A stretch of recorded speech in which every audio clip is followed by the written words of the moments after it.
Alright, thought I'd do a little safety oriented video for the reloading bench. We'll take a look at what we got here. I'm sitting here charging just a small batch of 100 357 Magnum loads. This brass I pre-primed and pre-sized it all last night. Sitting here just charging it. I'm using a Lee auto drum to charge. Now, anytime you're charging using a piece of equipment like this, any kind of a powder thrower, you always want to verify your charge every 5th to 10th charge. I usually do about every 6 charges I'll weigh one.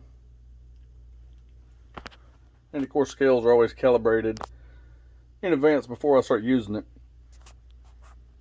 And another thing here, you notice I've only got one powder container on the bench.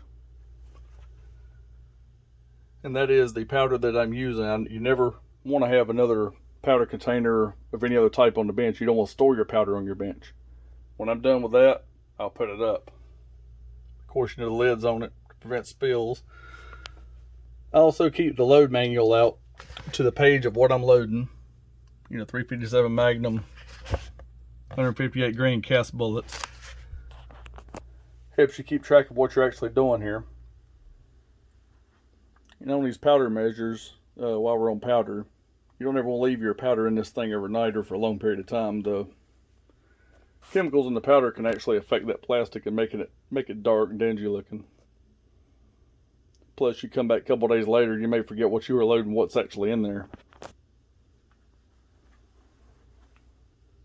So, you know, obviously no smoking or anything. I never have powders and primer on the bench at the same time. Like I said, I'm only doing a small batch of 100 tonight. These were pre-primed last night. If I was actually priming these on the bench, you know, either with a handheld priming tool or on the press, then the powder would not be on the bench. You probably see there's a TV over here. Obviously it's off. I don't use it while I'm doing charging cases or anything like that. If I'm running, say, the Lee app press and I'm just doing a lot of depriming dirty brass, then I might have the TV on. But other than that, while you're charging your cases, you don't want to have any kind of distractions.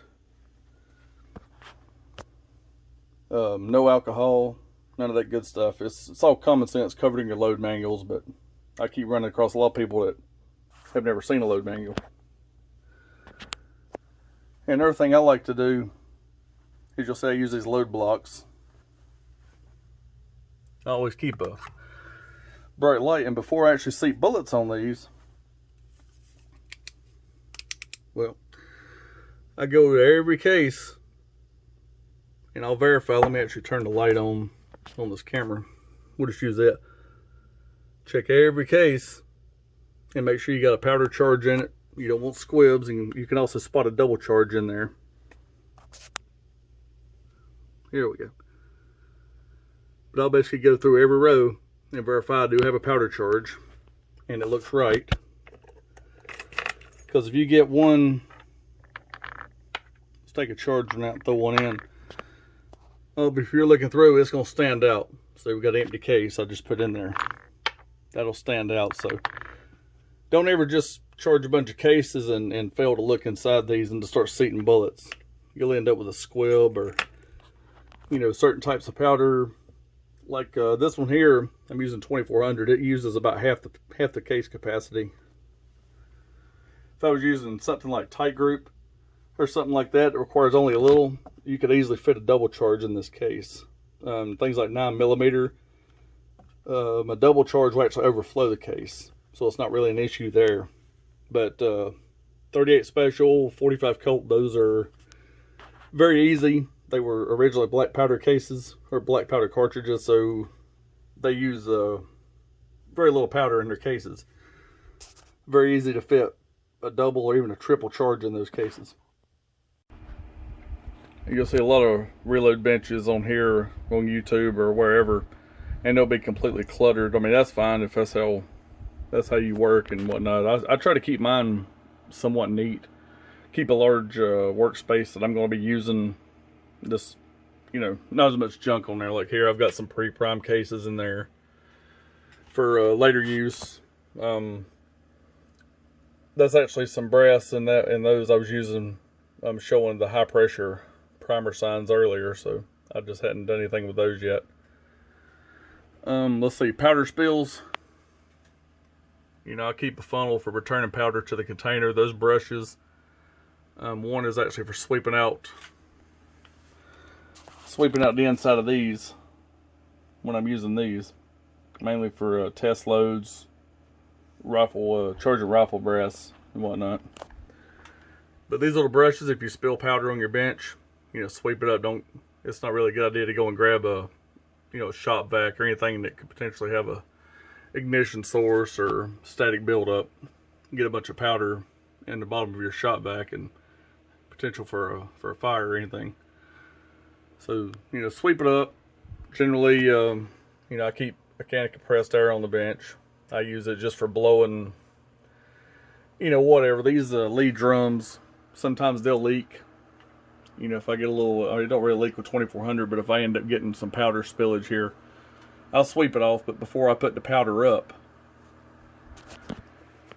or actually, let me rephrase that. After I put the powder up and I've got this, you know, container here and the inner workings of the drum, I'll use that compressed air and actually blow it out to make sure I've got no powder residue left in there from a previous, you know, I don't want 2400 in there when I sit down to use this next time, and I may want to use power pistol or something like that. You don't ever want to mix your powders. So I use compressed air and I'll blow all this stuff clean after I use it. And of course we have the basic common sense stuff here. You know, I'm using 158 grain cast bullets. I'm using 2400, so obviously my load data, I'm not going to go below 12.2 grains, and I'm not going to go over 13.5 grains. You know, you're going to get high pressures, or, you know, if you go too low, that could cause a lot of problems too, squibs or just whatever. So, you know, follow your load manual instructions. Keep your powder measures clean. Powder tricklers, I don't use that a whole lot since I bought the RCBS Charger Master Light units over here to my left. But if I do use that, I always, you know, I'll blow it out with compressed air. Keep everything clean and somewhat neat.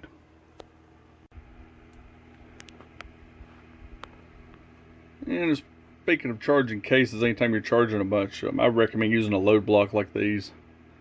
Even if it's just a board with holes drilled in it for your cases to fit in. It's pretty hard to spill a case full of powder, but you know, if you've got them all just sitting around all over the bench like this, it's easy to knock one over. So you don't want a lot of, like I said, you don't want a lot of spilled powder out here. Primers, you don't want those rolling around everywhere. Leave those in the original container. They come in those little plastic sleeves. Actually, I got a bunch of them right here. Various types. These things here, you know, your primer's stored in those for a reason. Use them. Leave them in there until you empty those. I chunk them in a box over here. I don't know why. I'll find a use for them. Or throw them in the recycle bin at some point. Another thing handy to have on the bench top is a gauge. This is a case gauge. It's for your basic pistol calibers. Once you do get your bullets seated and crimped, if you're going to crimp, I usually crimp everything, but once you get your crimps done, you know, drop them in here. Sometimes you can do what's called the Plunk Test and just drop the finished round into a barrel of a pistol. Obviously take it out of the gun. You don't want to have any firearm out here while you're doing this. You don't want to be loading rounds into a firearm in your house. Just a common sense thing, but yeah, use this. You don't want to get to the range with 200 newly loaded rounds and find out they won't chamber in any of your guns. I think that about, well, almost covers it. Let's see here. I don't deprime on my turret press anymore, but turn this fan off. When I was doing it, I just run this little hose, it's a drop hose. I run it straight into that jug. Then when I deprime now, I do it all on the Lee app press. This thing's about half full. I'll actually be emptying this thing soon. You don't want that to, you know, come loose or drop, or you don't want primers all over the floor, even spent primers. Those things are nasty. They've got lead residue, dust, and stuff in them. You'll end up with that all over your floor and your workspace, so you don't want dirty primers around. But I believe that about does it for this video. Just, it's all common sense. Nothing reloading related is rocket science. At least as far as doing this, you know, figuring up your